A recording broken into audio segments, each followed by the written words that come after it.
নমস্কার বন্ধুরা, আজকে চলে আসলাম সকাল সকাল তোমাদের সামনে। তোমাদের কিছু কথা বলবো বলে। আমার শরীরটা খুব খারাপ, তোমরা তো জানো।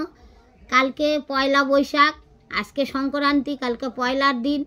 সবাই নতুন জামা কাপড়, নতুন ড্রেস পরে পয়লা বৈশাখ ভালো করে শুভকামনা করে ভালো করে সবাই মিলে কাটায়ও। আমি পারবো কি না আমি জানি না, আমার শরীর খুব খারাপ। আমাকে 8 বছর পয়লা বৈশাখ ছিল, আমার মেয়ে ছিল। সারা জীবন আমি পয়লা বৈশাখের দিন মেয়ে জামা কিনে দিতাম বন্ধুরা।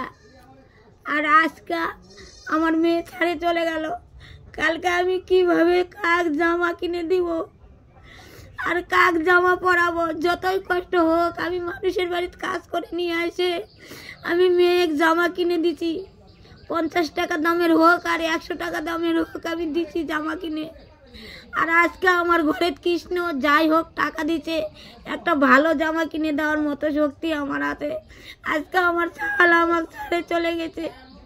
আমি কালকে পয়লা বৈশাখে কাক জামা কিনে দিব। এখন আমার শরীর ভালো লাগিচ্ছে না, আমার আর কেউ দেখার লোক নাই।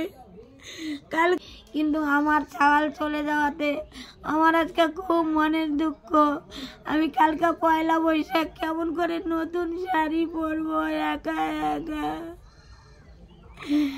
আমার মেয়ে থাকলে 2 মা বেটি আমরা শাড়ি পরতাম।